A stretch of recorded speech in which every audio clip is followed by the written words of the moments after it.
Tar Heel Teachers presents the Sampson County Schools Board of Education Candidates Forum. I'm Marlow Artis. For this special episode, I'm speaking with individuals seeking seats on the Sampson County Schools Board of Education.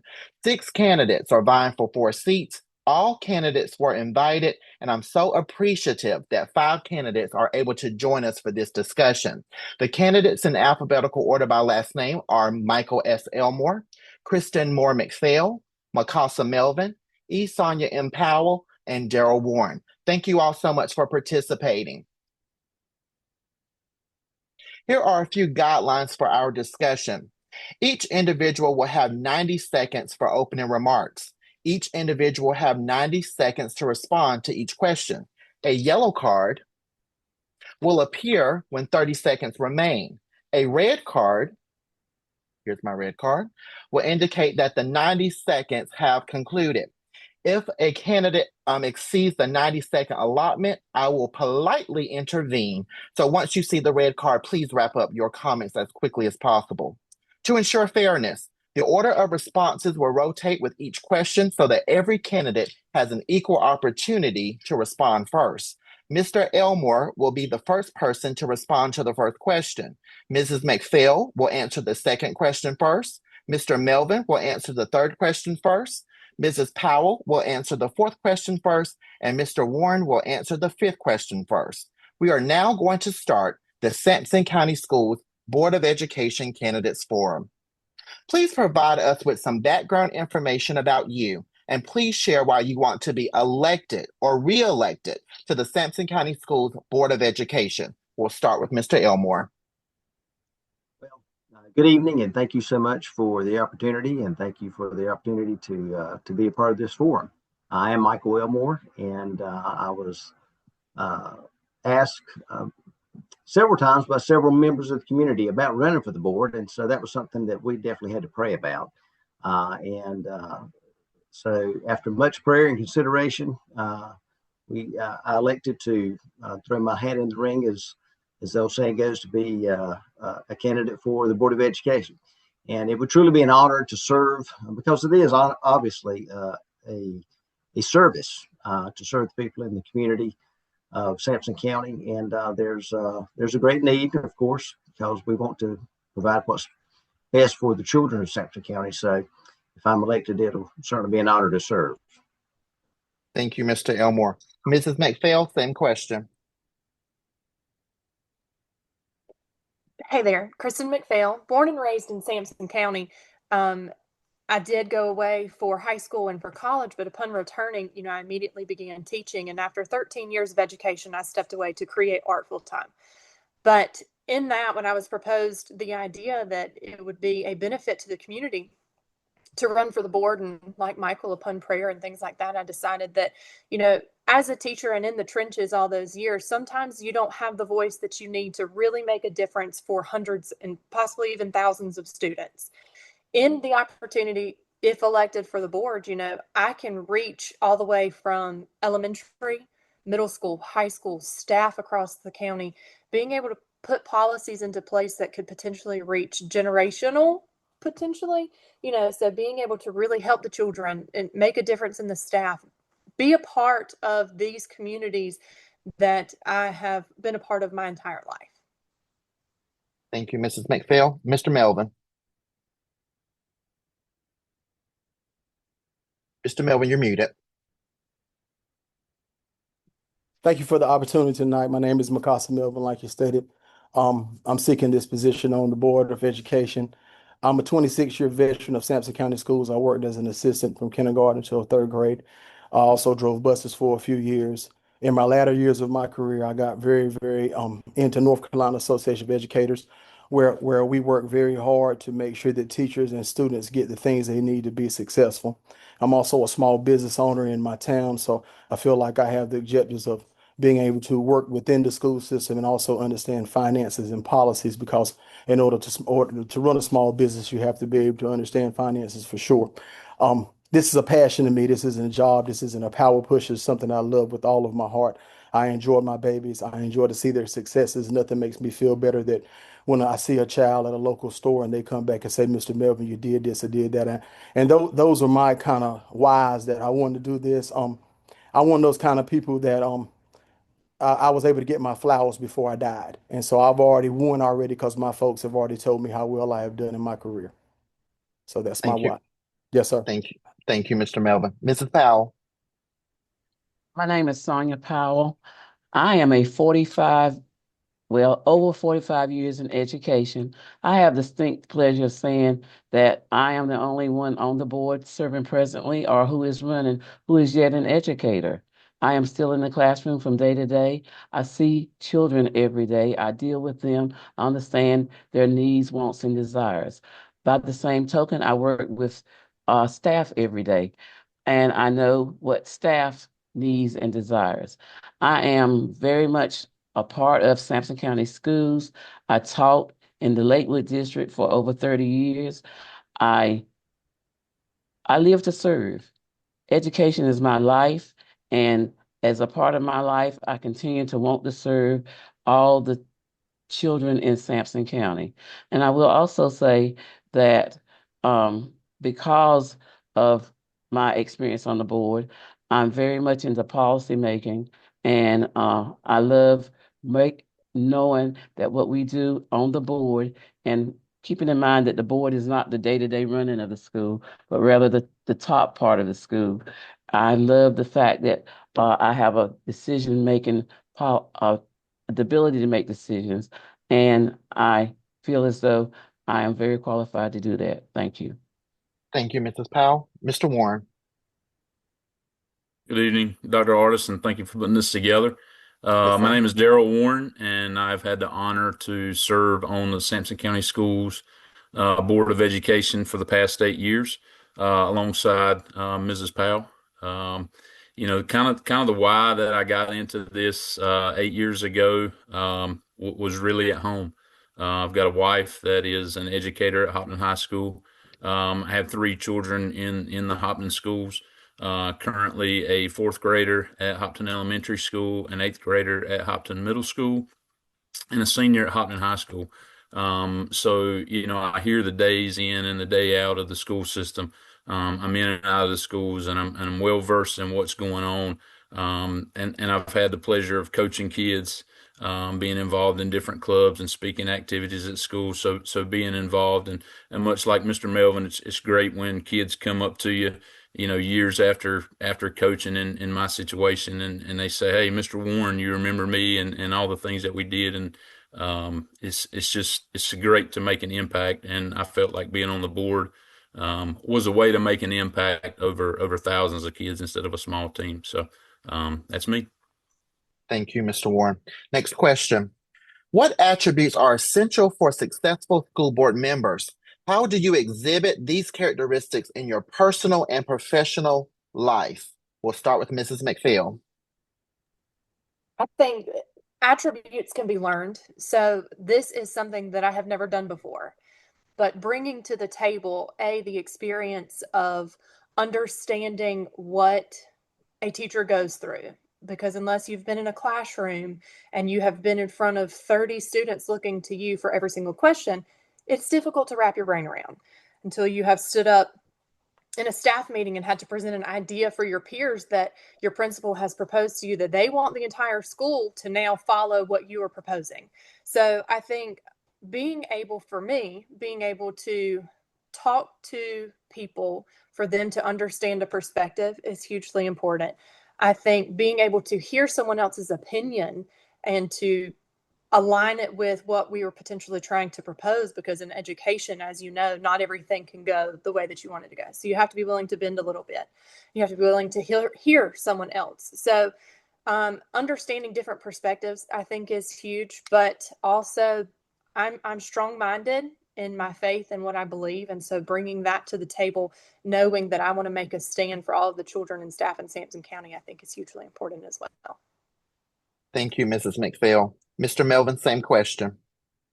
I think number one, to be great on any board or anything that you do is building relationships. Building relationships is key to anything, and a lot of times in American society right now, we're so divided. And the school board is definitely a nonpartisan environment. So when I'm elected, I plan to go in and build relationships across the board. We have different parts of Sampson County, and each part has different needs and different wants. And so if we can get in that room and agree to disagree, but all have that same conscious goal of that one action of making sure that our kids and our staff feel like they're supported and that everybody feels like they're a part of Sampson County Schools, not on the outside, but on the inside of it. I think that's the key to success on any board. I mean, everybody's from different working environments, different classes, different places. I'm a coordinator at an elementary school. We got folks that are businessmen. We have folks that's running that are police officers. So everybody has something to offer, but we always want to know that we want to build on those relationships. So I think that's the key to success on being in Sampson County Board of Education or any board that you're on. You want to get in that room and have an understanding of where people come from and what makes them tick. Thank you. Thank you, Mr. Melvin. Mrs. Powell. Please repeat the question. Yes, ma'am. What attributes are essential for successful school board members? How do you exhibit these characteristics in your personal and professional life? I think the most important attribute for a good school board member is to be educated in the ways of being a board member. The North Carolina School Board Association has many, many, many workshops, many conventions. There's a national school board. And then when you go and you mix with other people all over the state who are doing the same things that you're doing, then you can bring that back to your home and to Sampson County and to help the people, the students, the staff, everybody in Sampson County to know what's going on in the rest of the state. I want everybody to understand that we're not in a bubble, that we are a part of something much, much larger than Sampson County. And the only way that we can really be effective is if we learn things by going out and being taught, and then we bring those things that we have learned back to our county to make our county a much better place for students, teachers, everyone who is involved. Thank you, Mrs. Powell. Mr. Warren. Yes. So, when I think about attributes from being on the school board, I think about leadership. I think about service. I think about fiscal responsibility, teamwork, and communication. And like Mr. Melvin pointed out, we're all from different areas. We all have different backgrounds. When we're sitting in that boardroom, we're not always going to agree on what's going on, and we've got to compromise. And it's up to the 7 members sitting there to come up with a compromise that's best for the students and the staff of Sampson County Schools. That's our job at the end of the day. It's to put our personal differences aside, and sometimes to put aside our own thoughts and beliefs, sometimes just to do what's right for the kids of Sampson County Schools. And I hope that I, have shown that through the years, and try to do that in my everyday life as well as being a business leader at work and showing that fiscal responsibility. We manage a really large budget on the school board, and so you got to have that fiscal responsibility. It's important to have that background as well. Thank you, Mr. Warren. Mr. Elmore. Yes, thank you. Well, everyone has made an excellent point, and we all bring different things to the table from our work experiences and from our personal lives. And for me, being a small business owner, I do understand budgets. I also understand the importance of communicating with people. I understand the importance of your employees and the need to take care of them, also to communicate them, to support them. And also bring to the table an understanding of how important accountability is. So those are things that, as being school board member is going to be important. And it is a monumental job, there's no doubt, as others have made, the point of. So the biggest thing is just understanding and being a voice for not only our teachers and for the employees of Sampson County, but also for the parents as well. And I think being able to communicate with people and understand people and relate to people is something that's very important. And also, just being able to communicate with other board members and compromise at times and do what needs to be done because that's going to be what's best for our children, for our teachers, and for our staff. Thank you, Mr. Elmore. Next question. What is a school board member's role and responsibility? How does that role differ from the role of the superintendent or administration? And we'll start with Mr. Melvin. I honestly believe that one of the differences is that we're there to more and serve the needs of the system itself as a whole. We're kind of the intricate part to make sure that everything goes. The superintendent, I think his major responsibility is to make sure each school on an individual level has everything in place to move. We make sure that whole system moves. I think that's one of the main components of it.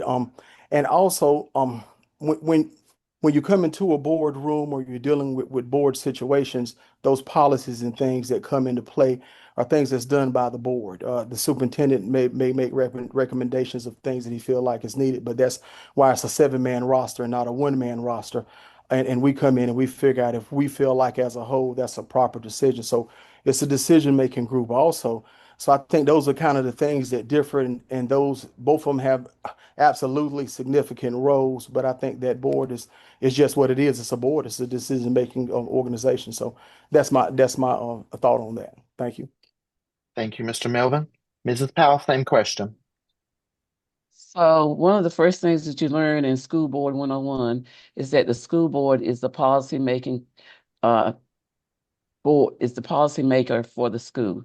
So it is our job as school board members to decide what will work best for our school system and to put those policies in play. What a lot of people don't understand is that we do not genuinely start from scratch with policies.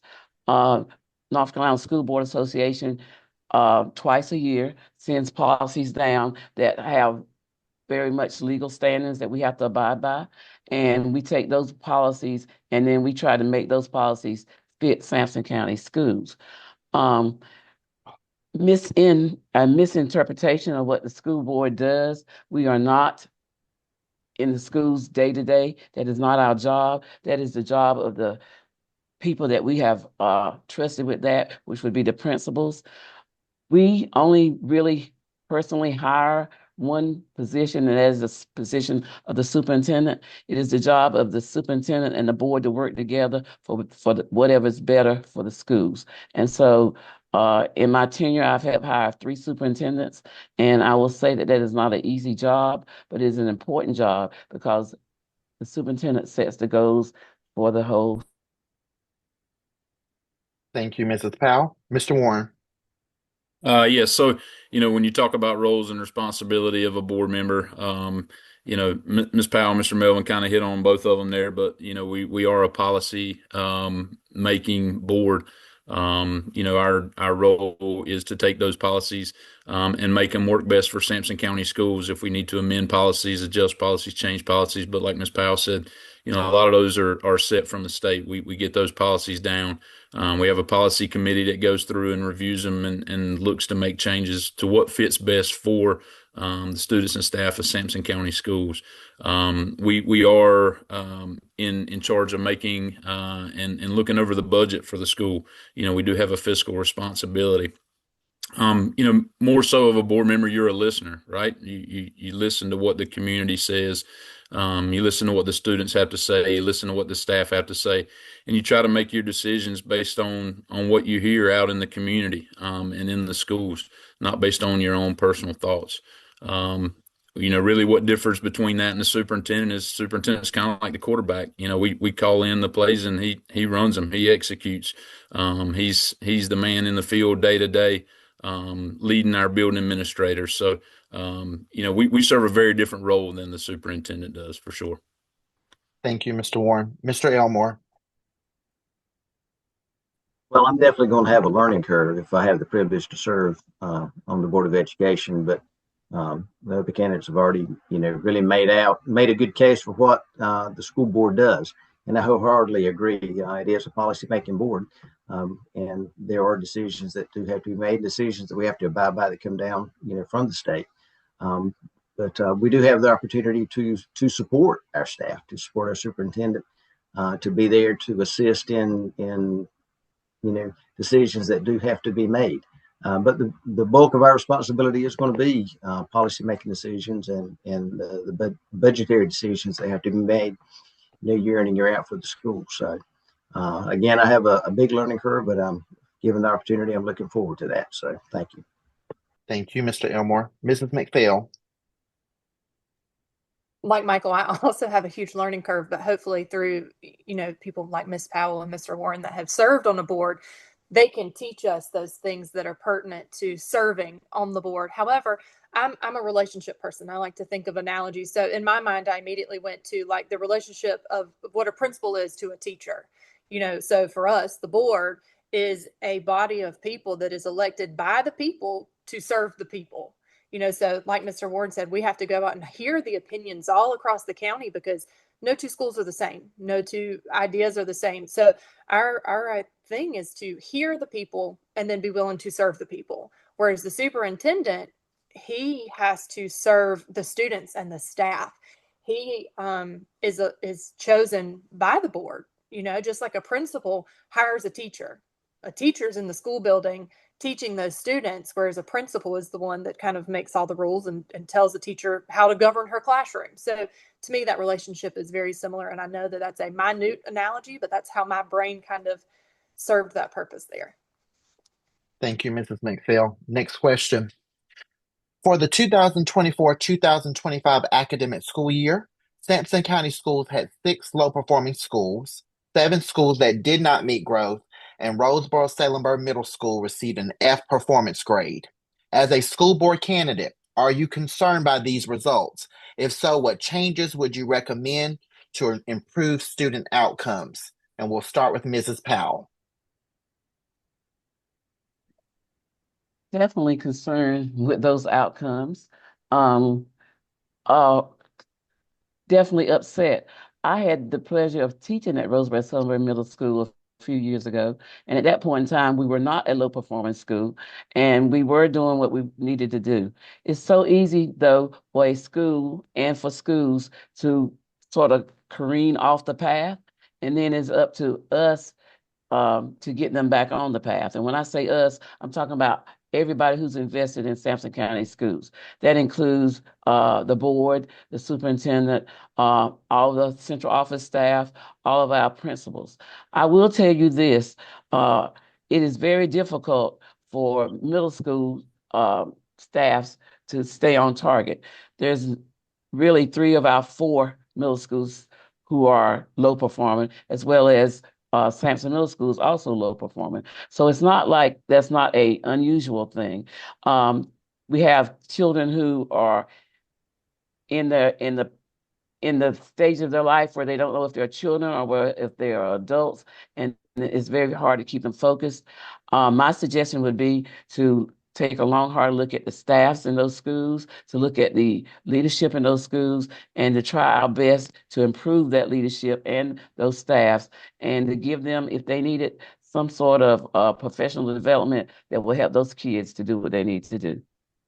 Thank you, Mrs. Powell. Mr. Warren, same question. Yeah, so the short answer to that question is yes. I mean, it is very concerning to have the number of low performing schools that we do. What do you do about it? That's the $1 million question. That's what is on everybody's mind.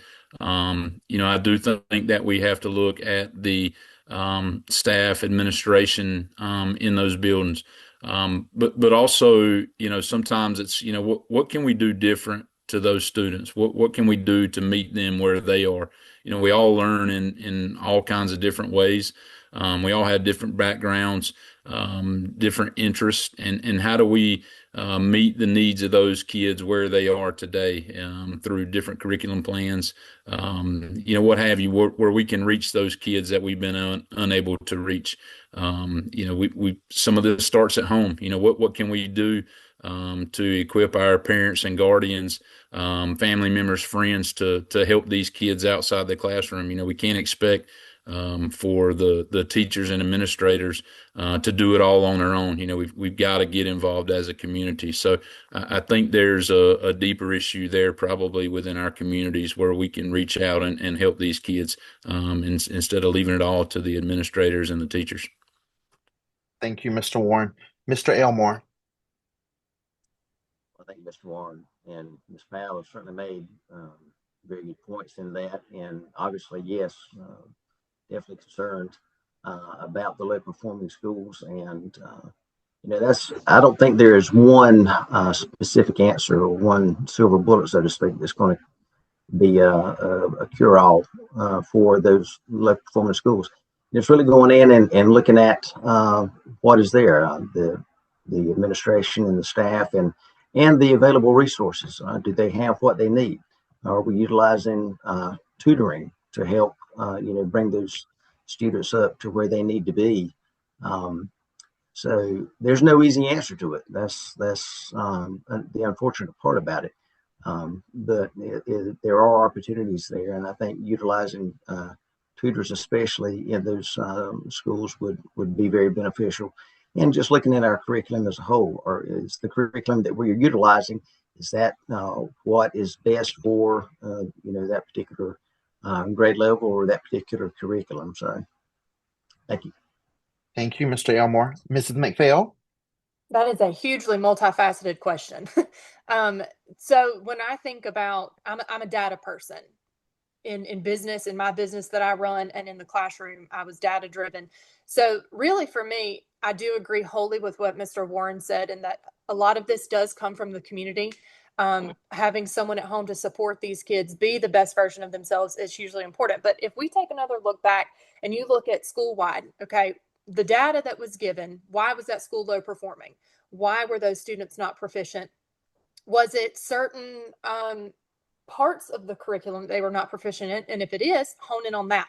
If it was a whole letter grade, maybe that's an administrative thing. But I don't think that we can look at all of these schools as a whole. I think it's very individualized as to why each one was low performing, because there's so many answers to that question, as well as like, what was the standard that the state set? Was the data skewed in a way because, like, for example, in high school math 1, those exams are curved, so what did the data show as according to how those students actually performed? Thank you, Mrs. McPhail. Mr. Melvin. I'm a firm believer, in leadership. I think you're only as strong as the roof that's on your home. So we have to start with the leaders that we hire in schools, making sure we're vetting and getting the proper people in place. Also, community engagement. We have a big lack of community engagement, not only on our side of town, but across the state. We have to figure out ways to get our families more engaged into what's going on in school. We have parents that may be great parents, but they're not great educators. So whenever those parents hit that building, we need to put things in place so they'll know what the expectations are of their students when they go back home. So that's very true. Another thing you have to have is staff buy-in. If your staff, I run a business, I have 8 employees. I need everybody there every day working hard. So I have to have a buy-in where my staff is there and they are willing to work and wanting to work, and they have to feel like they're appreciated and not just a number in order for that to be successful. I know there's curriculums and curriculum change, and all curriculums aren't fair because the kids in Wake and in other places are exposed to a lot more than our babies are down here in Sampson County. So curriculum for sure is not fair. But in the same breath, we have to have leaders, we have to have staff members, we have to have people in place to have a buy-in to push our kids. We have to be innovative. We have to do everything that we do on our end to make it better. So I think everything starts at the top with leadership and it drops right on down to our staff buying in. Thank you. Thank you, Mr. Melvin. Next question. What role should the Board of Education play in strengthening mental health supports for students and staff across Sampson County schools? We'll start with Mr. Warren. So, we've kind of been exposed to this, I would say more recent since the COVID time. Obviously, the whole world kind of got turned upside down. Our kids were away from buildings. We were finding unique and different ways to learn. And it put a lot of stress on our kids, on our parents, on families. And I think it really kind of opened our eyes more so than we were before to the mental health crisis that is there, and that it is prevalent. It is in our communities, and I think the first thing that we've got to do is educate our staff on what to look for, the signs to look for in kids that are struggling, and making them aware of what those signs are, and then making sure that we've got things in place to direct these kids to, and staff members as well too, when there are issues. And we also need to be able to have those same resources available to the families. It has to be a full coordinated attack. It can't just, again, teachers and administrators can't go at this alone. We've got to have full community support behind it. So, we need resources out in the community as well. Thank you, Mr. Warren. Mr. Elmore, same question. The unfortunate thing is we really we don't know what a lot of our kids go home to, and home life for a lot of kids these days are different than maybe the situation that we experienced as we were growing up. So Mr. Warren's exactly right. I think it has to be a definite community involvement, and we as a school board just need to have an open mind to what their opportunities are to provide the mental health resources that are needed. We certainly need to support our teachers and our staff and be supportive of them. And finances is always going to be an issue, unfortunately, in being able to provide some of the resources that might be needed. But I think Mr. Warren again hit the nail on the head, and just educating our staff on those of what to look for, and then be able to reach out to the resources that we do have available. So it's again not an easy answer to that, but it's something that we as a board we really do need to be cognizant of and be ready to do what we can with resources that we have to provide mental health resources that our children and our staff needs. Thank you, Mr. Elmore. Mrs. McPhail. I think, it does start with resources, unfortunately. One of the biggest things for me is understanding that, yes, since COVID, I think a lot of our eyes were open to how extreme the mental health crisis was. However, I think each year it constantly evolves because of what our children are exposed to, whether it's home life, whether it's things that are done via social media. I will say the See Something, Say Something application that was used through the schools, that was incredibly utilized, but I'm gonna be honest, there aren't enough hours in a day. When you only have one guidance counselor who's also responsible for scheduling all the courses and doing that, but yet they have to also sit in a building with 400 children and nurture each one of them, it is resources. There aren't enough people and there aren't enough hours in a day. I'm going to be frank, I don't know how to solve that, because we can say we support our teachers, we support our children, but at the end of the day, so many of them really just need somebody to know that they care. They need somebody to sit down and to hear them and to provide what they need for them. But with one guidance counselor in a building, unfortunately, the teacher has to provide a lot of that, and she's one teacher in a classroom of 30. So it's manpower. It's sharing all of that with the limited resources. And I'm going to be frank, I don't know how to solve that. So hopefully that's something that can be solved amongst a body of 7 and not just one teacher in a room of 30. Thank you, Mrs. McPhail. Mr. Melvin. We're in a mental health crisis across America. It's not just within the school system, and being trauma informed. With my staff, I'm a community schools coordinator, and I paid for a PD that went across Roseboro Elementary and Sellenberg Elementary. That was a day long, just staying trauma informed, making sure that our staff truly knows when a child come in and they're acting different or things aren't maybe the way they should be at home. I think that's one of the main things that we need to do, keeping our staff abreast on that, making sure that when we do make hires, and I know budgets are tight, but we have to do what's important. And what's important is getting staff members in there that can help our kids. Those kids are bringing a lot more to school than just book bags and books on their backs. And we have to start to see and understand that every home may not be like the happy home that all of us live in. And so, And also within a school setting, you run into so many different ethnicities and folks coming from different places that we need to have folks in place that look like some of our babies that makes them feel more comfortable speaking out if things aren't going well. So I think it cannot be solved, just like Ms. McPhail said, overnight. But I think as long as we're working in the proper direction, we can see some results. And that's what we want to see as results. We're not going to solve this problem because it's a worldwide problem, but we can make small steps and see results. Thank you. Thank you, Mr. Melvin. Mrs. Powell. Okay, so about 3 years ago, Sampson County won a grant entitled Project Activate. Project Activate, the grant, really helps with mental health.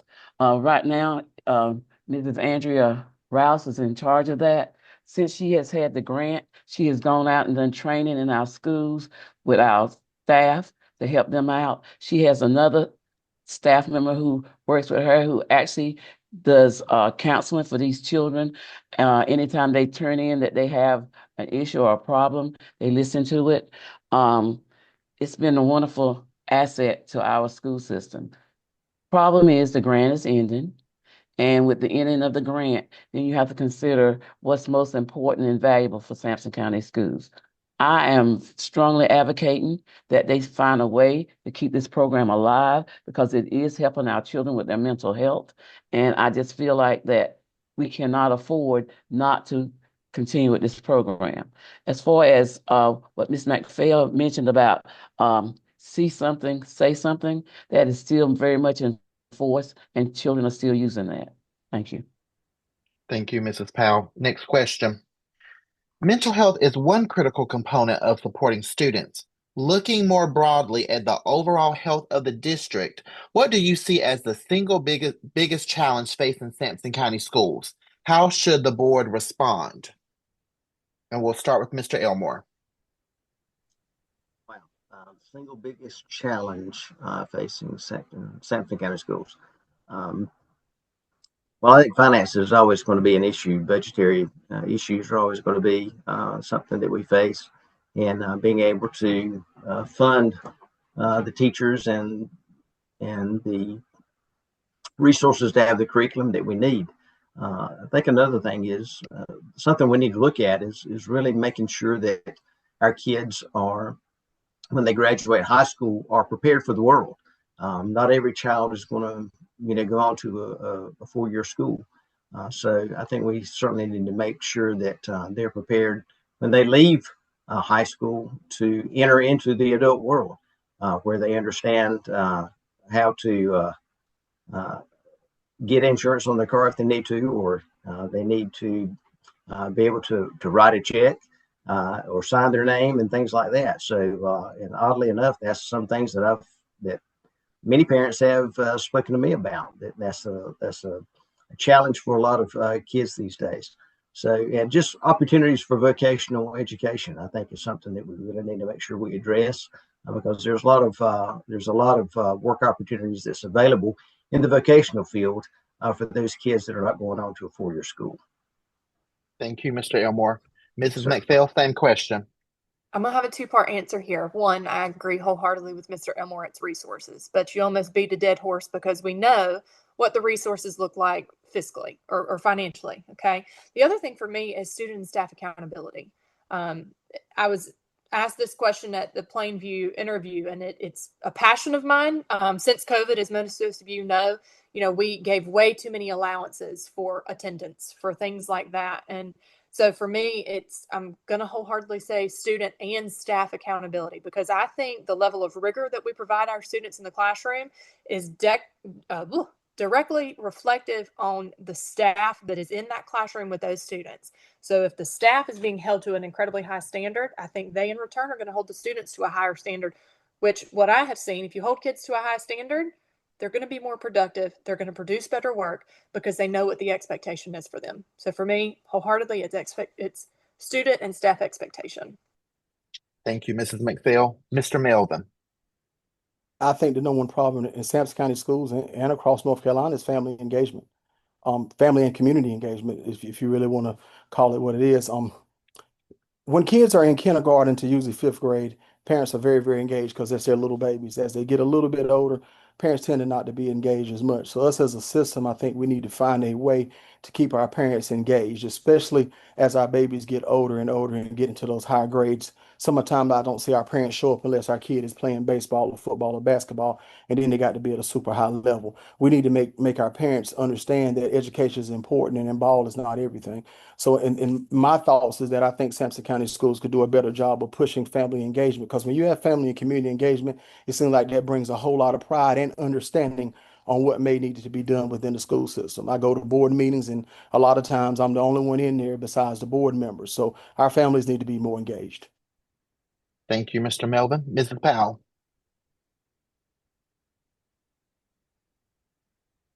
Mhm. First of all, I would like to say that I agree with Ms. McPhail about the need to hold children and staff members more accountable.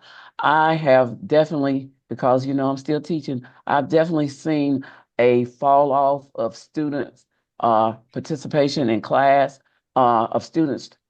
I mean, they're just apathetic. They don't care, they don't try, and then they expect to pass. And most of them end up passing even though they haven't done anything. And I don't believe that it's that way everywhere, because I still see students in larger counties like Wake County excelling and doing well and moving on, where our children really aren't. Then the second thing that I wanted to speak about was retention. And when I say retention, I'm talking about retention of good staff. There is a large turnover of staff members in Sampson County and in all counties across the state. Um, it's kind of hard to look somebody in the face and say, well, we really need you and we really want you to stay, when they're having problems making enough money in the classroom to keep their family afloat. I know that that's probably a much larger problem than it is that we as Sampson County can solve, but it is a problem that needs to be addressed in this state. And maybe once we can pay our educators what their value is, then maybe we'll be able to retain them. Thank you, Mrs. Powell. Mr. Warren. Hey, you guys have all given some great answers. It's tough to follow those answers there. For me, hearing those answers, and not to repeat, but school safety is a huge challenge. For me, it's making sure that from the get go, when those kids step on the bus first thing in the morning, that they feel safe, that they're in a safe environment. When they step into that school building, that they are in a safe environment. That kind of sets the tone for the day, right? When they walk in, do they feel safe? Do they feel comfortable being in the building? We can't always affect what happens at home, but we can do our best to control what's going on inside that building. So making sure that every child, every staff member that comes into that building feels safe, and that it's a welcoming and learning environment. And I think that will have the biggest impact on our kids. And unfortunately today, I feel that, based on some surveys that we see, that there's some kids out there that just don't feel safe in our schools. And for whatever reasons those are, we've got to do a better job at changing that, those kids, and making them feel safe in the classroom, because I do think that has a large impact on their ability to learn when they don't feel safe. Thank you, Mr. Warren. Next question. What current Sampson County Schools initiatives or programs make you the most proud, and why? What current Sampson County Schools initiatives or programs make you the most proud, and why? We'll start with Mrs. McPhail. So the school that I almost said retired. I did not retire from teaching, but the school that I left did not have this program. But the school that I was in when I taught at Union, we had an AVID program. And I don't know if any of you are familiar with AVID and the curriculum and things like that, but that was huge. It really focused on potential first-time college students, potential first-time high school graduates. So it's really honing in on the children that did not come from homes maybe that pushed education or that pushed secure home lives, and really being able to be a part of that AVID community and teaching these kids strategies to help them succeed. So I don't know if I'm partial to it, because I was actually a part of it and I saw the success. I saw how the AVID strategies, and I saw how that program positively affected our children in Sampson County schools. Now, it is not countywide, as it is, by individual schools if they choose to participate. but that was huge. And being able to really be a part of that and see these students succeed that may not would have otherwise had they not been given these additional resources, it was big for me. Thank you, Mrs. McPhail. Mr. Melvin, same question.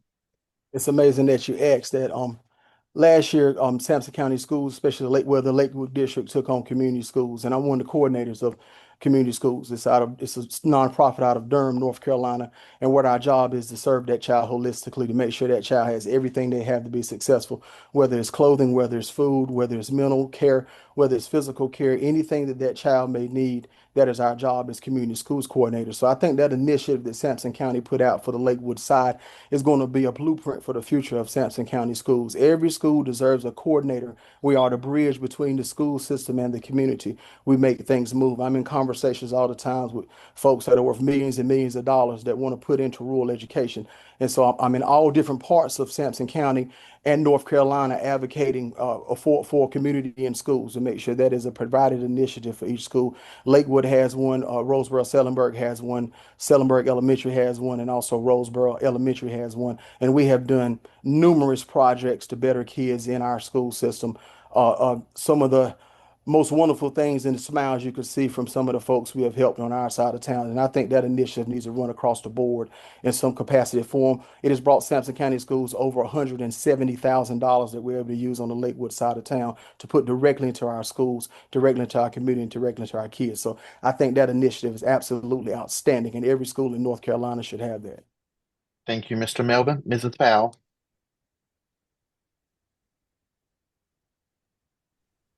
My issue is trying to narrow it down to one. I'll start with the Sparks Lab that is just newly formed at Union High School.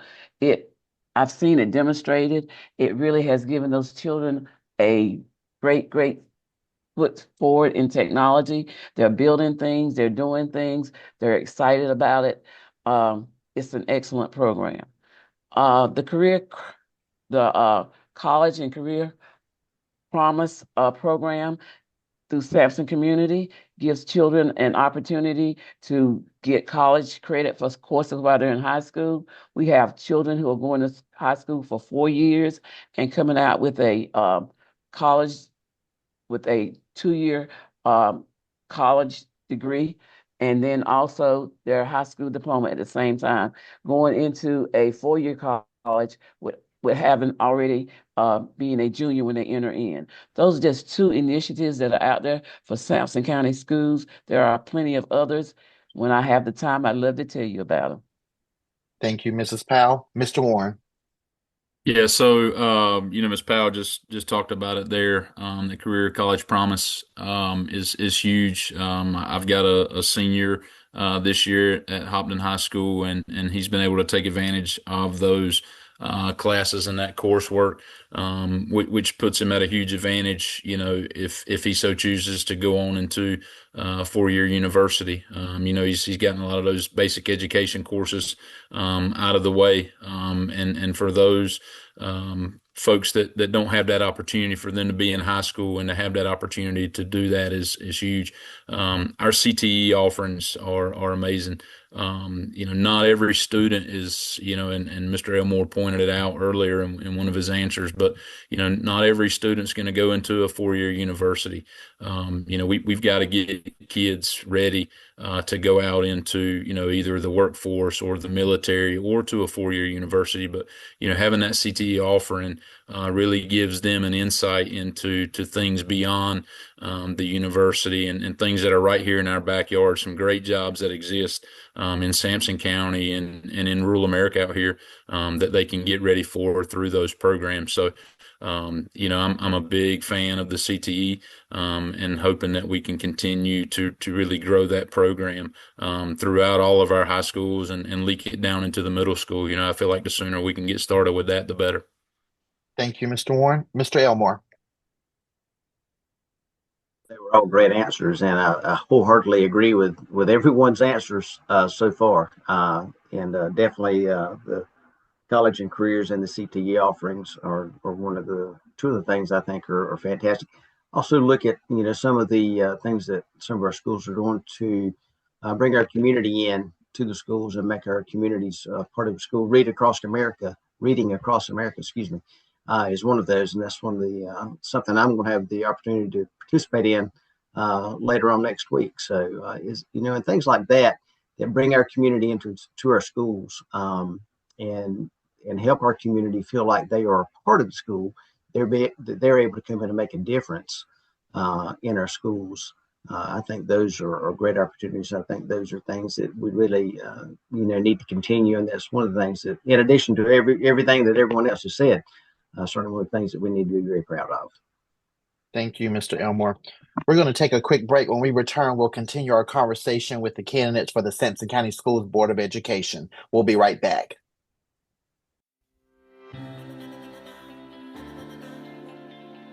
Craven Early College High School. Together we raise the bar. Success is in our DNA. Robust and innovative learning opportunities are commonplace at Craven Early College High School. We raise the bar with core and supplemental instruction. The key to our success is our stellar team of premier professionals, boldly achieving results. Our community is committed to our success, and we are so grateful for the village that encamps us. We really are stronger together. Because here you're getting more than just a step in college and in the right direction. You're learning life skills that you can take to the table at any job that you want to go to. Craven Early College High School. Together we raise the bar. We are back on Tar Heel Teachers Presents the Sampson County Schools Board of Education Candidates Forum, and we're going to continue our questions. And so the next question is, Sampson County Schools currently has 47 staff vacancies. What specific strategies would you support to strengthen recruitment and retention, and how should the board prioritize this issue? And we'll start with Mr. Melvin. This is one of my favorites. So I think with first, with retaining employees have to feel like they are a part of the school system and not just a number. A lot of our employees, because I work with them every day within my school, they just feel like they can be replaced at any moment. There's been policies at times that have been put in place that would strip people of their jobs and make people feel that they're doing an inadequate job. So I think just making sure that we make sure that everybody feels like they're appreciated and not just a number. And I know we complain a lot about finances and not having money and things of that nature, but I live in a home and an environment that if you don't have it, you figure out how to get it. You have those hard conversations. You go to the House and the Senate, you make noise. You just don't take no's for an answer when we're talking about public education. So I know finances are hard, and a whole lot of other things are hard in this world also. So I think that just making sure that our employees feel like they're appreciated and they're not just a number. Now, as far as us beginning teachers, we need to hit these colleges hard. Sampson County Schools needs to have an incentive package for teachers, BTs that are coming in to make them want to stay in Sampson County, not just come for a year or so, but come and be a part of Sampson County Schools. We need master's pay bought back. I know it's hard again, but that's an incentive that if we get those for these young ladies and gentlemen coming in, make a little more money, you may stay a little bit longer. So I think just making people feel like they're appreciated and a part of Sampson County Schools is the key to us being successful and building that strong foundation. Thank you. Thank you. Thank you, Mr. Melvin. Mrs. Powell? First of all, I haven't really mentioned budget tonight, but I am very much budget conscious. And anybody who's been in a board meeting with me and we've been discussing anything that has anything to do with budget, I question hard and long because I feel like that we have to be very, very sure of our dollars and where we're placing them. As far as staff vacancies, there's staff vacancies everywhere. As a rural county, we do not get the funds that other counties that are larger size and have the ability to pay more. We just don't get those funds. So what we really have to rely on is what we call homegrown. Those are people who return to Sampson County because they love Sampson County and because Sampson County is their home. When we get those individuals, we try our best to keep them because they are the mainstay for us. In a perfect world, we would have all of our vacancies filled. But that's just not what happens in this day and time. I wish we could offer more incentives. I wish we could offer more money, but we are really, really, and we have to go along with what the state gives us. And they just don't give small rural counties a lot of money.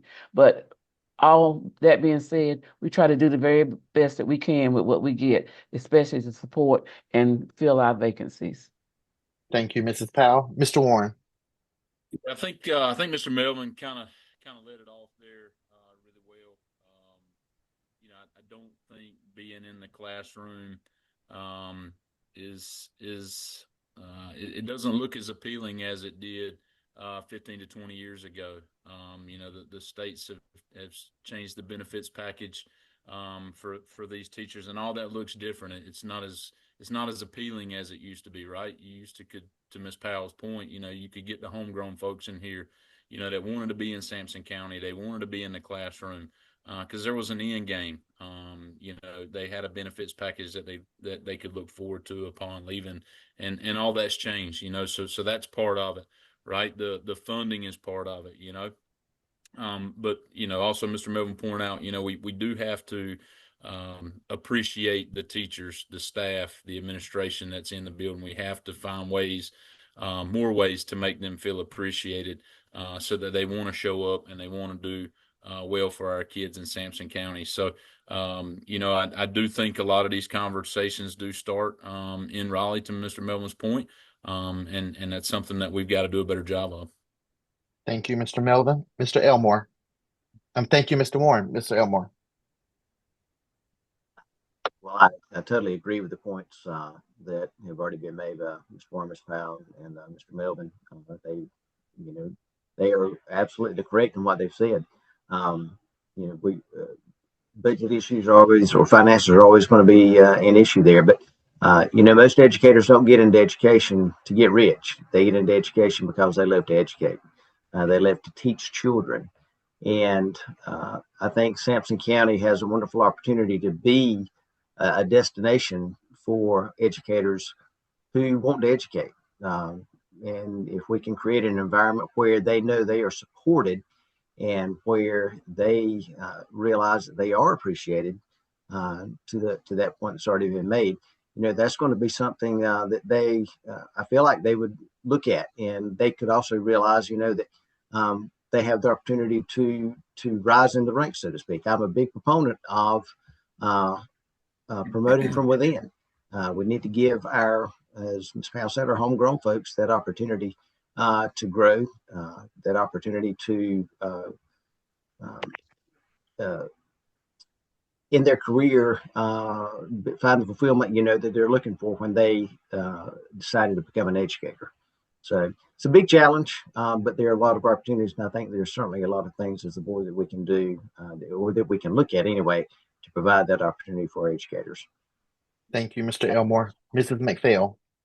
So I'll tell you, being appreciated, we've hounded on budget, but there's not but so much we can do, as board members. We know that our hands are tied.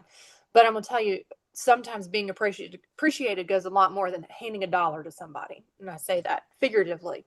But when you feel appreciated as a teacher, especially your veteran teachers, Mr. Melvin, I know that you spoke about our BTs, and I think that's huge, getting that buy-in from young teachers. But let's also talk about our 15-plus teachers. I think you're losing a lot of those to other careers because they no longer feel appreciated. They're not the new shiny penny anymore. So getting buy-in even from our PTAs in our school buildings, let's really get that community buy-in with our parents to help our teachers and our staff feel appreciated. And that's something that doesn't cost a dime. That's really a full circle moment. If you can get your parents involved to help support our students by supporting our teachers, I think that's huge. I think that would be a great baseline that wouldn't be monetary. So by making not only your BTs feel good, they need all the love they can get, but your veteran teachers as well, they're the ones that are burnt out. They're the ones that have seen the full spectrum of everything, that really need the biggest foundation to stand on and the most support, because they've been there a long time. They want to feel the most support because they've put in the most hours. Thank you, Mrs. McPhail. This is a long question. I'm going to read it twice, so it is in depth.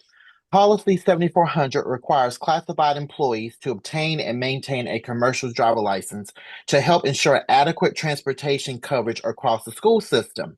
Recent board discussions highlighted concerns about staffing shortages, verification of medical exemptions, and limited training capability.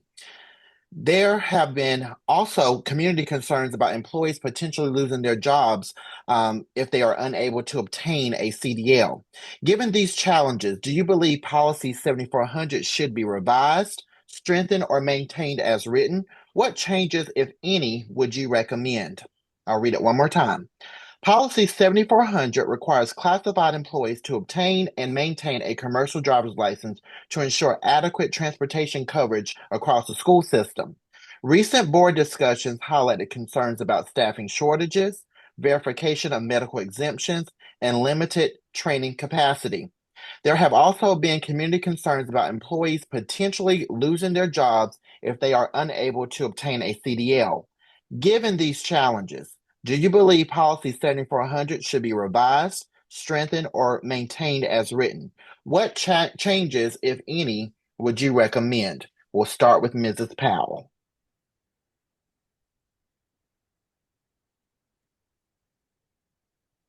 Okay, so policy 7400 has been on the books a long time.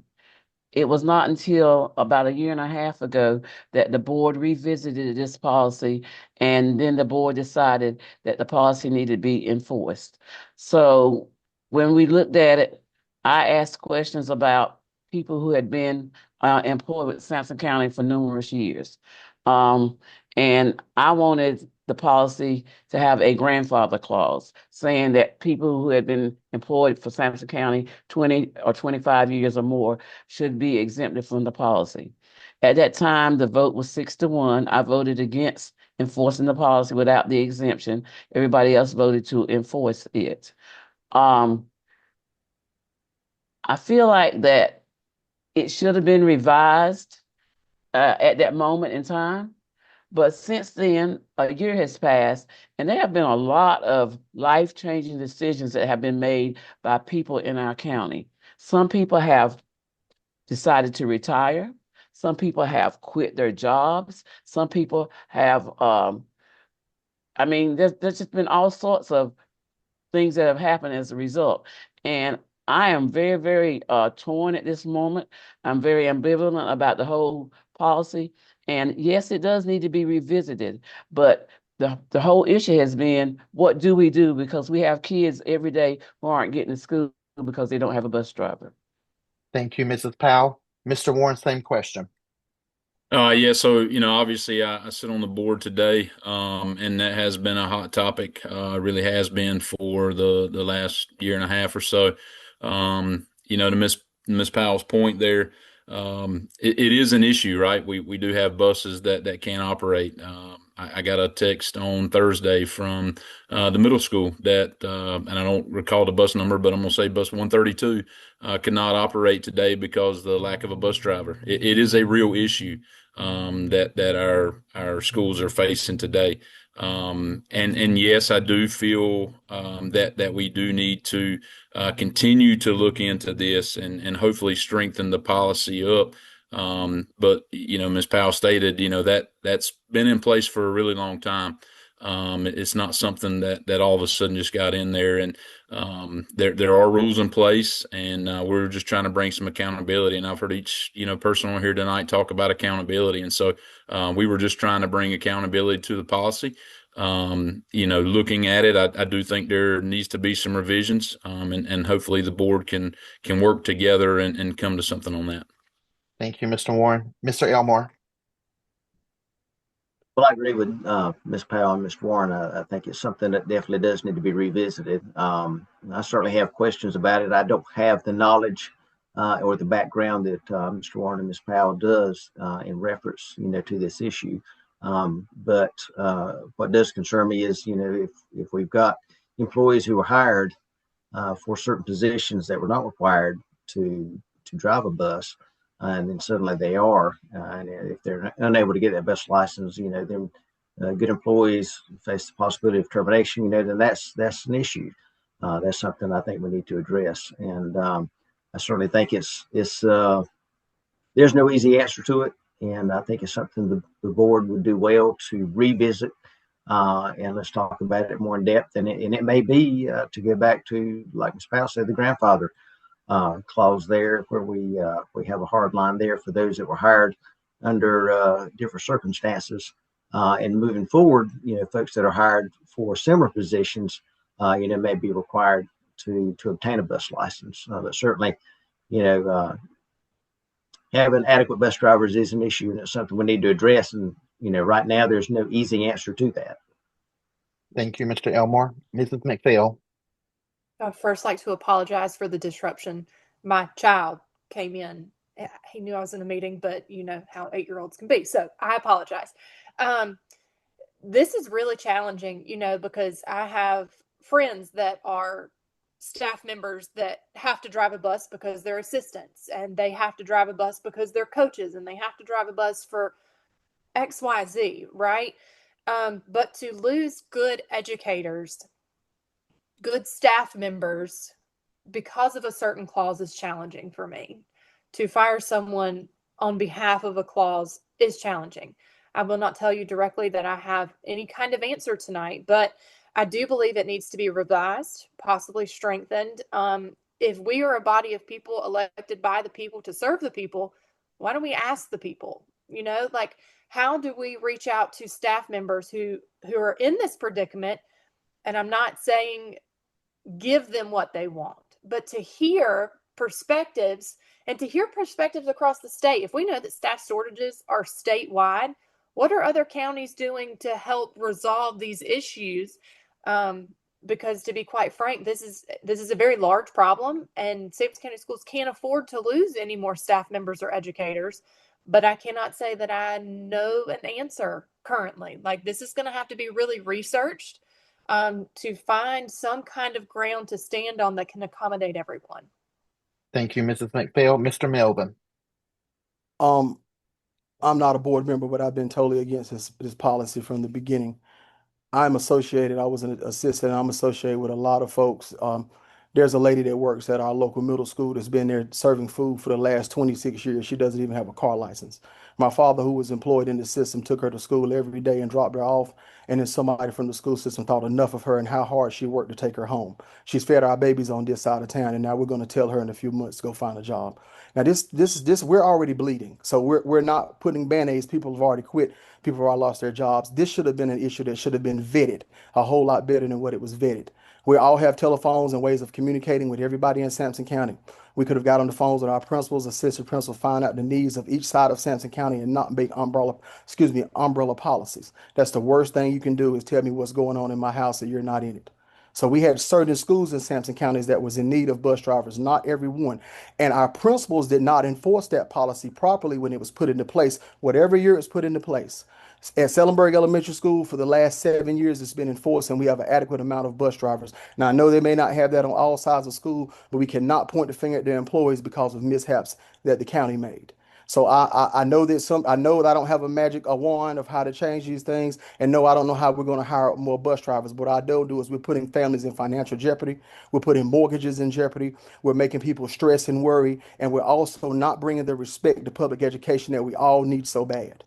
So with my whole heart, yes, we need to revise it. Yes, it needs to be a grandfather clause. And yes, Ms. Powell, she sure did vote, and I remember that very well. But we've had a lot of board meetings since then and it hadn't been revised. Thank you, Mr. Melvin. Next question.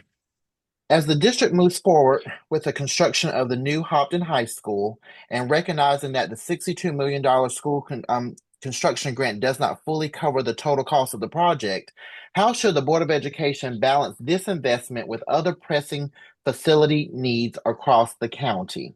And we'll start with Mr. Warren. Oh boy, this one hits home, right? I'm from the Hopton district. I got a wife that teaches there. I got kids that go there. Nobody wants a brand new Hopton High School more than me, but I also understand the fiscal stress that puts on the district, being that we're so far away from being able to fully fund that high school, and that's truly the battle that we're facing right now, right? We're trying to figure out, hey, what do we want to do? How do we want to make up the shortfall? Do we want to make up the shortfall? Do we want to cut the size of the building? Do we want to cut the athletics? How do you make it work? And that's something that we've got to decide, not only as a board but as a community, right? We've got to be able to reach out into the community and see what assistance is out there. We've already done that, and they're still in the process of doing that. But that's the trick with the hole in it, right? Hey, how do we find the difference in funding? We want the school, but also there's other needs within the county, right? We got other buildings. There's not just Hopton High School sitting there. So do we take all that fund balance and do we dump it in there? Don't think that's the right answer. We've done a great job since I've been on the board of increasing that fund balance every year. Ms. Powell's been a part of that. I think we've all done a really good job. So I don't think stripping that fund balance down is the answer. But we've really got to work together to find a solution. Thank you, Mr. Warren. Mr. Elmore. Having a commercial construction background for many years, that's something that certainly garnered my attention, and certainly I know Hopton is looking forward to a new high school, as they should. They've been in their current school for many, many years, and so there are definitely challenges when it comes to making up a shortfall there. And I do have some questions in regards to the process, and as I understand it, it's and I may be incorrect. If I am, please correct me. But that it's currently as a CM at risk project, and it had been my experience in the past that if a pre-qualified general contractor bid list, more often than not, provided the same quality construction, but at a lower cost than what the CM at risk might be. And again, I may be misguided, in how the process has gone forward so far. But as Mr. Warren said, there's just no easy answer to the funding part of that. And it may come in the form of grants, and it may come in the form of, years down the road where, we fund the rest of the athletic fields, for instance, as the funding becomes available. So I have a learning curve as far as the high school goes there, but it's certainly something I would look forward to being a part of. I have the privilege to serve on the board. Thank you, Mr. Elmore. Mrs. McPhail. My family is 3-generation Hopton, so I have heard, from my granddaddy all the way down to my sister about the Hopton High School, So I'm a data person, and I don't have an answer to this. I do not in my wheelhouse have what Mr. Elmore has, So construction for me is it's not there. But what I can tell you is looking at data, is there things that we can look at countywide that can be downsized? Are there things that are obsolete now that have been in a budget for maybe 10 years that could be done away with, or something improvised? I don't know, but even starting small like that, pennies add up to dollars. So that may be a first step. That would be a suggestion for me, only because, like Mr. Warren and Mr. Elmore, I don't know the large part of the finances as far as new construction is concerned with a school. But that would be my first suggestion, only because I do think that it's necessary. However, timing, is it accurate currently? I don't know. Thank you, Mrs. McPhail. Mr. Melvin. I kind of stand with other folks, is that I know this is a hard cookie to crumble, but sometimes we have to make options. We have a lot of businesses in Sampson County and surrounding areas that have a decent amount of revenue that needs to be given away for tax purposes. We have to hit those entities. If whether we're getting $1,000 from a business or 10,000 or $1 million, we need to start working within our county and our local area. We need to stay on these other folks, these senators and House of Representatives that we're sending up to North Carolina, up in Raleigh, these decision makers, and let them know that rural education is important and these buildings are dilapidated. And I know these are conversations that we consistently have, but they can't stop.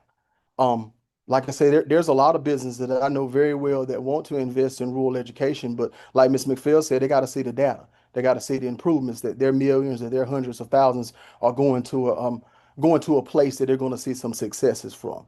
So yes, I know there is some budget downfalls. I understand that, but there are some entities that if we try, we may be able to get some funds. That does not mean it's going to happen. I'm not saying that's what happens, but I know in bigger counties, you have to start hitting some of your businesses, even your small ones, to try to get to a big number. And I know we don't have a lot in Sampson County. I totally understand it, but we have to use the assets that we have and surrounding areas also. There's a lot of businesses that feed off of what we got going on in Sampson County that we're slightly owed a little bit of those revenues.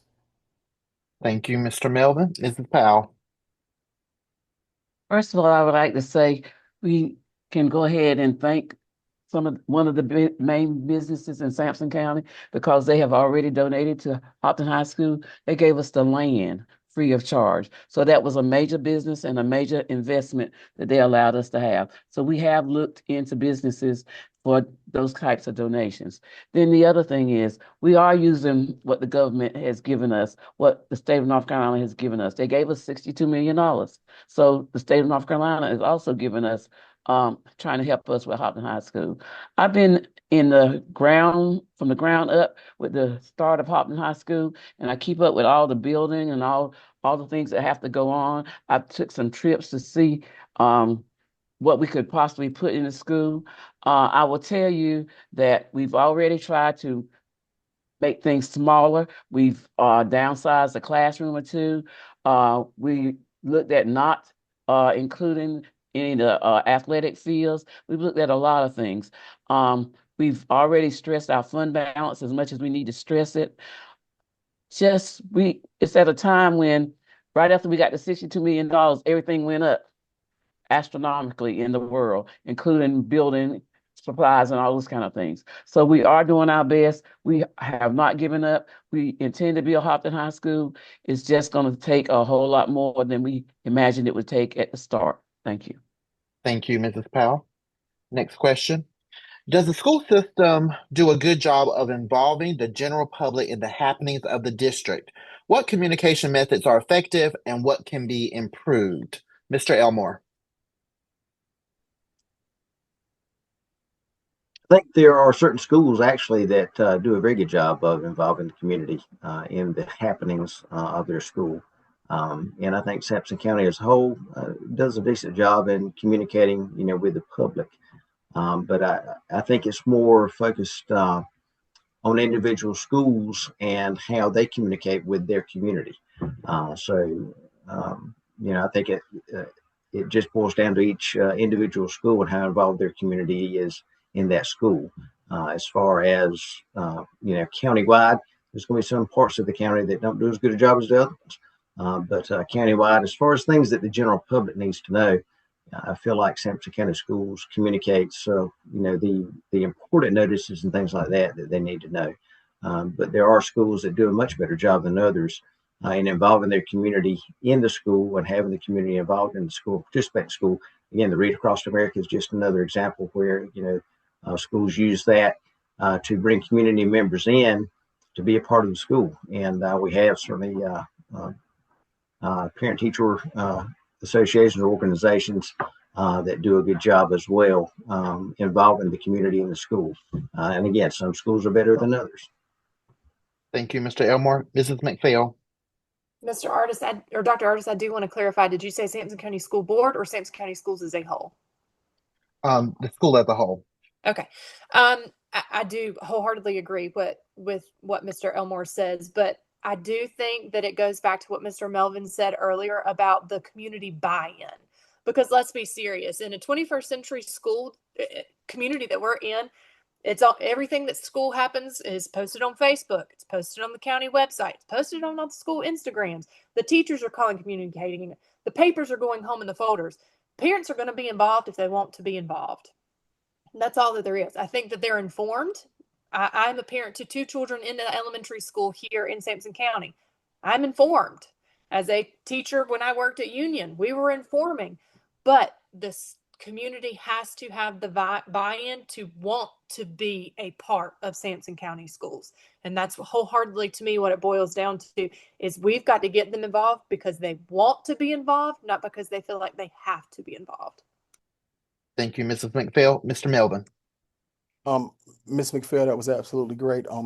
I feel the same way. I'm a true believer in family engagement and trying to get my families within the school. I think Sampson County as a whole, school by school, I know my school does well at Sellenberg, just like you said, of all the different social media platforms and long time ago papers. And I mean, just anything that we could do in order to get our parents. But I think sometimes meeting our parents where they're at, sometimes we have to stop, maybe have to go to the neighborhoods, maybe have to go to the local churches. Maybe we have to be a little more involved.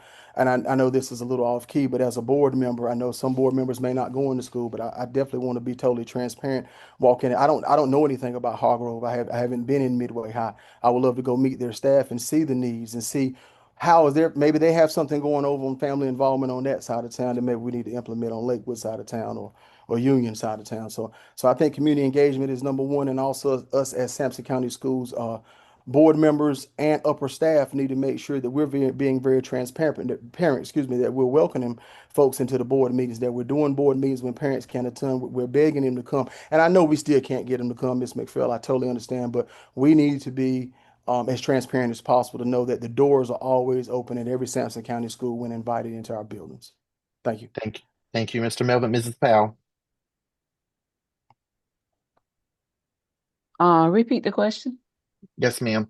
Does the school system do a good job of involving the general public in the happenings of the district? What communication methods are effective and what can be improved? I think that the school system does do a good job of communicating. I don't think that all the things that they do are effective. It still has to boil down to the desire for those family members, for those parents, for the people in the community to want to, take time enough to read what's happening on Facebook, take time enough to go to the events that have been advertised. Sometimes we as board members have our meetings where we have what we call the good news, and that's our effort to try to get more people into the board meetings to see what's going on. And so every month that we possibly can, we invite people in. We honor anything that can be honored, and we ask those family members, community members to come in and see the good news that Sampson County is providing. And I think that gives people an opportunity to participate. That's usually at 7 p.m. on the fourth Thursday of each month. Thank you, Mrs. Powell. Mr. Warren. Yeah, I'm gonna sound like a broke record here. You guys have hit it all. The communication is great, right? We send out text messages, remind. There's billboards or the message boards outside of schools. There's flyers in the kids' folders. We do a good job communicating, right? We just do not have the community buy-in. Mr. Melvin answered one of his first or second questions. You look at Friday night at a football game, stands are packed, right? You go to an awards program, not so much. You go to the PTO meeting, not so much. You go to the school board meeting, and unless there are kids getting recognized or there's a hot button policy going on, not so much, right? And you expect things to change, but you don't get involved, right? So how are we gonna make a change if not everybody is involved and buying in? And that's the biggest issue, I think, is just that community buy-in and the community involvement. I would love to see more folks at board meetings, even when we travel. So every quarter we go into a different school, and you would think it would be packed out. Not so much, I mean, we're going to you and you're still not showing up. So again, I think it's got to be some community involvement there to really push it. Because when we get all the community buy-in, we can make change a lot faster, right? When everybody's working together. So, not to sound like a broke record, but we just got to get community buy-in. Thank you, Mr. Warren. Next question. What role, if any, should live streaming Board of Education meetings play in strengthening transparency and public trust in Sampson County schools? Mrs. McPhail. I think that live streaming, so I'm speaking from a parent's perspective as well as a teacher's perspective. I've never served on the board, so I can't answer for that perspective. So my tune may change if potentially elected. However, For transparency, as your educators go, those are your employees, your staff members. They may not always be able to make, like Mr. Warren said, we come to you every quarter, but people with small children, but allowing it live streaming really gives people the opportunity to participate without actually having to physically be in the building. And I don't know, because I have never served in a capacity like the board, but I think it also may potentially hold your board members accountable for the things that are said, the things that are voted upon, because they know that it'll be public, So, again, I have never served in a capacity like this, so I cannot say how I would potentially feel in your shoes, Mr. Warren or Mr. Powell. However, as a parent and a teacher standpoint, I do believe that live streaming is pertinent only because of that level of accountability and transparency that it provides teachers, staff, and potentially upper class students if they would like to participate. Thank you, Ms. McPhail. Mr. Melvin, same question. Ditto. Yes, I think that would bring a level of transparency. We do have some parents that it doesn't matter if you bring it to them or not. They may be working a night shift job, like Ms. McPhail said, or have small kids, not be able to get to where they want to, but having that opportunity to get on that computer or that phone, and if it's recorded, they can watch it at the earliest their convenience. And it gives them opportunity to put a face with the decision makers. Even though some folks may not vote for any of us, they still have kids that's at this school. And so if that gives them that option, if they see, myself or Ms. Powell or Mr. Warren or Ms. McPhail or Mr. Elmore or Mr. Jones in the streets, they know what we look like, and they're able to come up and ask a question and voice their opinion, because we're servants. I mean, we're begging for this public job to serve people. So there's no need for us to throw a rock and hide our hand. Let's let the folks see what's going on. And when I'm at IGA, I'm ready to answer questions, whether they're going to get the smile answers or the hard answers. That's the job that I'm asking for. Thank you. Thank you, Mr. Melvin. Mrs. Powell. That's not an easy question for me to answer. First of all, because I was on the board during COVID when we did do live streaming, of our meetings, and we did have issues with people wanting to make comments that were inappropriate during our meetings. But also, we found that 95% of the people who were on were not just regular parents; they were our employees. And so instead of parents actually watching what was going on, it was the employees who were watching what was going on. And then they were making inappropriate comments while they were watching. So I'm kind of ambivalent about that, because I've had the experience and I saw how that experience went. Granted, if we try it again, it may be different. It's nothing about not being transparent. It's more about if you really, really care about what's going on, then you should be able to take the time to come out of your home and come and see what's going on. That's just the way I see it. If you really care about what's happening, then you'll come see what's happening. We may end up going back to live streaming our events, but it would definitely have to come under some different rules and guidelines than what we experienced when we first tried it. Thank you. Thank you. Thank you, Mrs. Powell. Mr. Warren. So we did during COVID times, we did live stream. It does create somewhat of a challenge, for our board secretary. But I do think that it is something that brought a lot of transparency during COVID time. And one of the things that I did try to continue afterwards, unfortunately, we as a board decided to not do that. But I am a huge proponent for that, and I do think that it creates transparency. Even if we get 5 more people to join in on that conversation, that's 5 more people than what would have been at that board meeting. Sometimes, and Ms. Powell's right, we got a lot of comments, but sometimes you have to tune out the noise, right? You gotta take the comments for what they are. I mean, we live in a world of social media, and man, people can be a keyboard warrior, right? They can sit there and they can type all this stuff, and whether it sounds great or it's negative, it's easy to hide behind that keyboard. But I felt like the positives outweighed the negatives there, and it brought in, again, if it was just 5 more people, it brought in an audience that was not going to be at the board meeting. So I'm a fan for it. I'd love to see us get back to that. But again, I'm one of seven there. Thank you, Mr. Warren. Mr. Elmore. Well, I won't echo much of what our other folks have already said, and I do think it's certainly another avenue of transparency, and something churches have done for many years now, live streaming their own church services and things like that. So, and other government agencies live stream their board meetings. So, I do think it's something that we need to look at again. It's a tool that we can utilize to get information out to our public, our community, whether it be the teachers and school employees that are participating and involved in it, or the parents.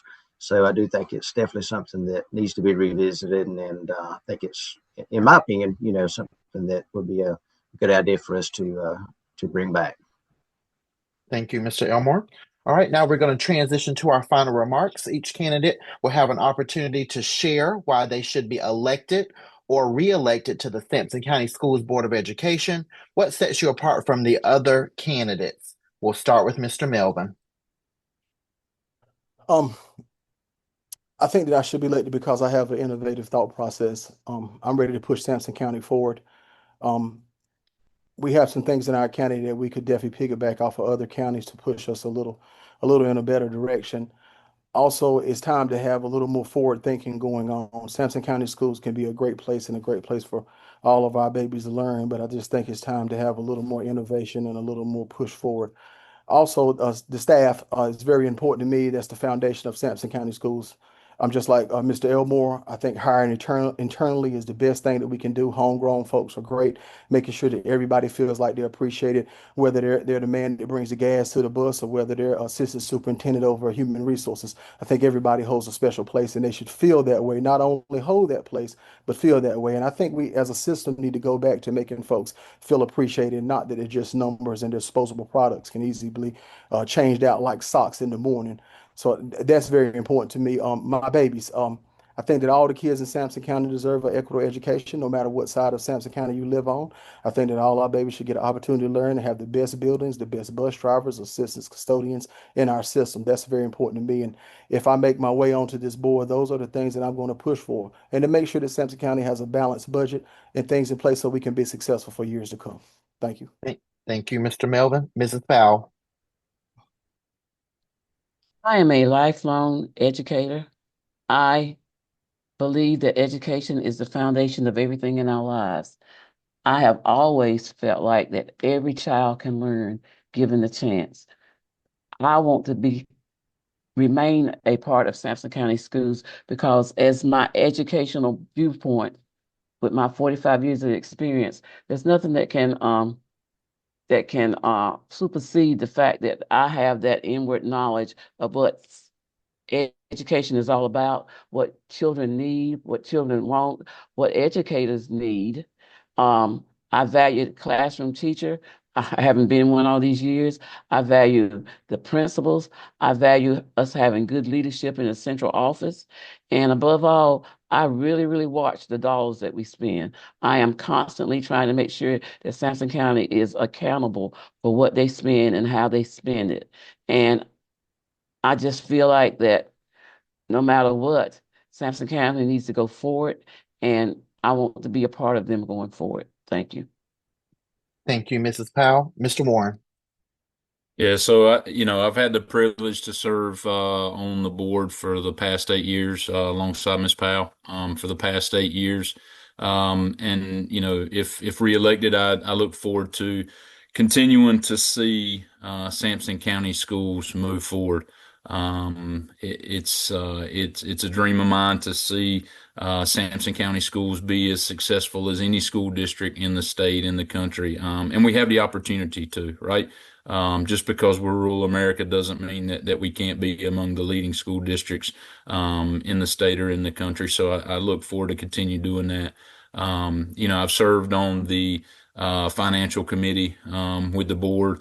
I'm a business leader within the community, work in the ag sector, and so I see the importance of ag in our school systems and what it can do.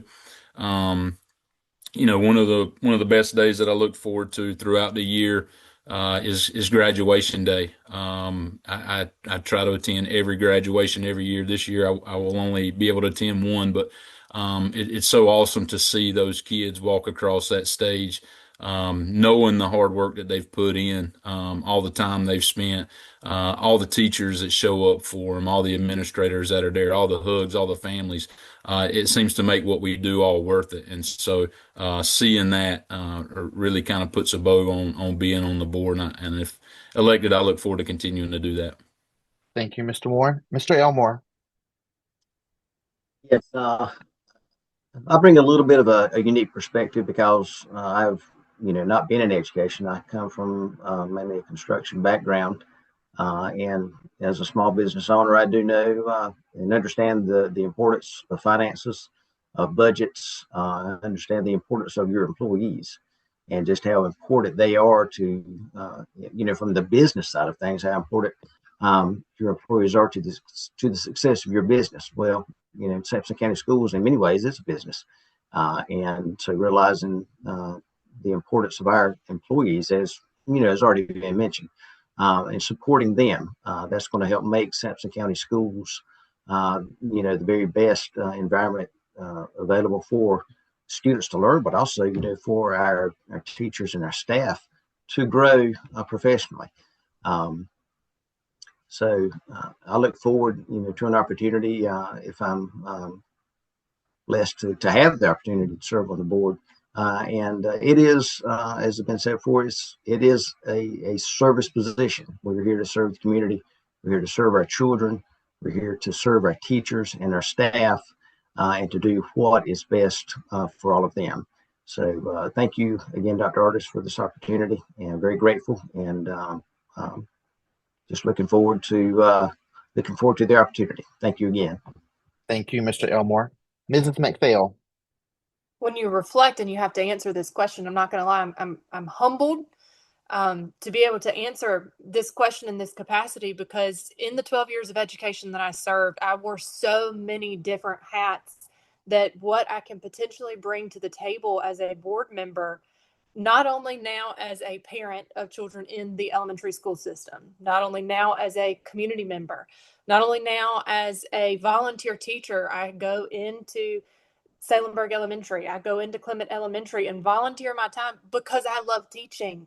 I will never not be a teacher. But in my 12 years of education, I wore so many different hats. I was a coach, a lead mentor, understanding and working alongside and facilitating instruction that followed along with CTE, that goes along with vocational programs, and coordinating classes that worked with our JROTC programs. And the knowledge that I have from being, as I like to call it, in the trenches for so many years it's invaluable, and now that I'm a small business owner, I can also understand in some aspect, not necessarily like Mr. Elmore, potentially Mr. Warren, the large scale of things when it comes to monetary dealings. However, I have seen every single facet other than administration. I can say I have not done that, but, I've seen all sides of it. And that perspective is astounding to be able to stand alongside that.